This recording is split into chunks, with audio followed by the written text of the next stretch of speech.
Assalamualaikum warahmatullahi wabarakatuh. Ashama arkafuni kabajamtoota furdoftoota awsaatu jala warra argamtan akkam jirtu nagaa fayyaa keessanii inni jira nagaa kooti alhamdulillah bakka nagaa taatan bakkuma jirtanitti nagaanaaf akkasuma arras awsaa maaliin dhufee yoo jettan barnoota xiqqoo takka isinii fidee dhufe innis maali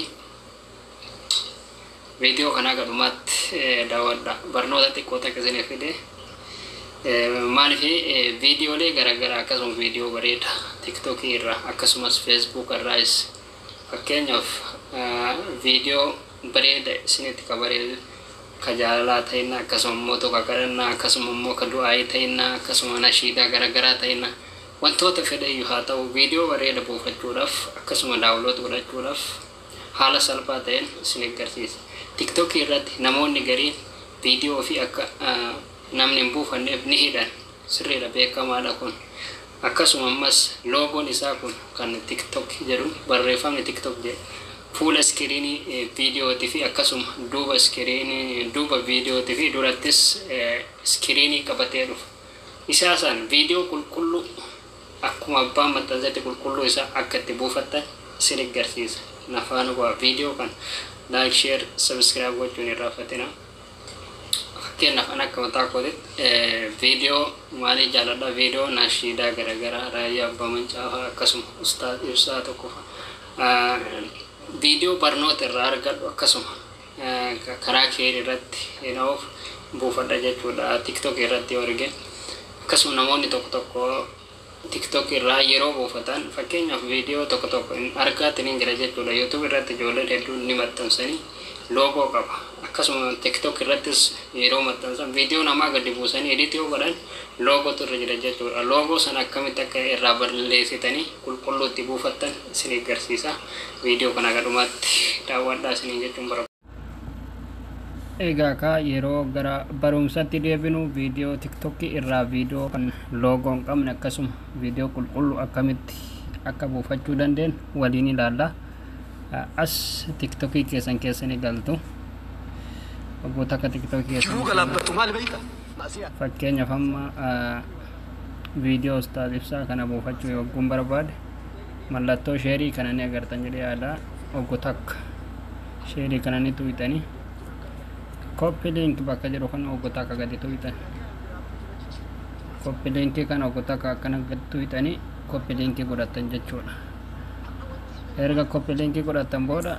as keessaa ni baatanii Google Chrome yookiin Google keessan keessa galtu ifama Google keessan keessa dhuftu tik haala kanaan irra barreessitu Snaptik jettanii haala kanaan irratti barreessitanii jala kanatti eegasii search gootu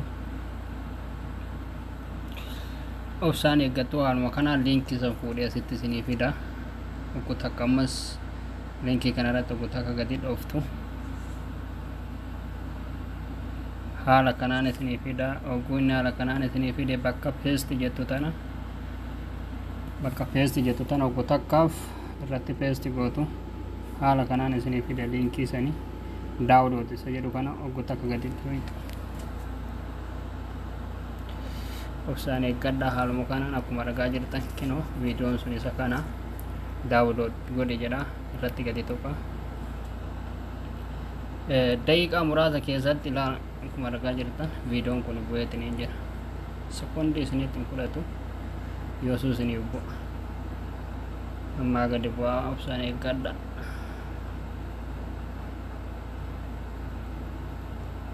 logo tokko hin qabu barreeffama TikTok jedhu tokko illee hin qabu haaluma salphaa ta'een gadi buufattan jechuudha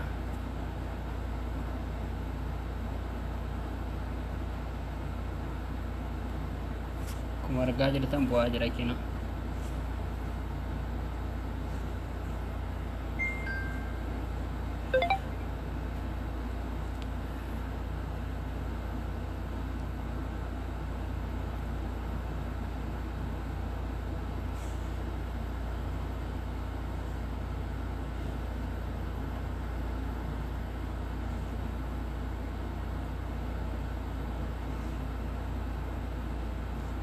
Chelsea daqiiqaa muraa viidiyoo kanatu dheeraadha waan ta'eef na tursiise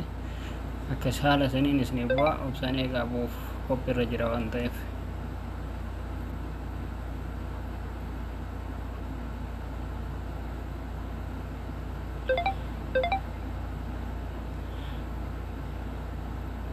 Naa bu'ee jira kunoo akkuma argaa jirta bu'ee jira ooppiin godhii jedha ooppiin godhee isinii agarsiisame kinoo haaluma argaa jirtan kanaani viidiyochi isa kana barreeffama tokko qabu duraa fi barreeffama tokko qabu tokko akkasii haala kana itti fayyadamaa isiniin jechuun barbaade waan dhageettaniif galatooma viidiyoo kana gadhuma isaatti laayik sheer sabskiraayib gochuun irraa fatina.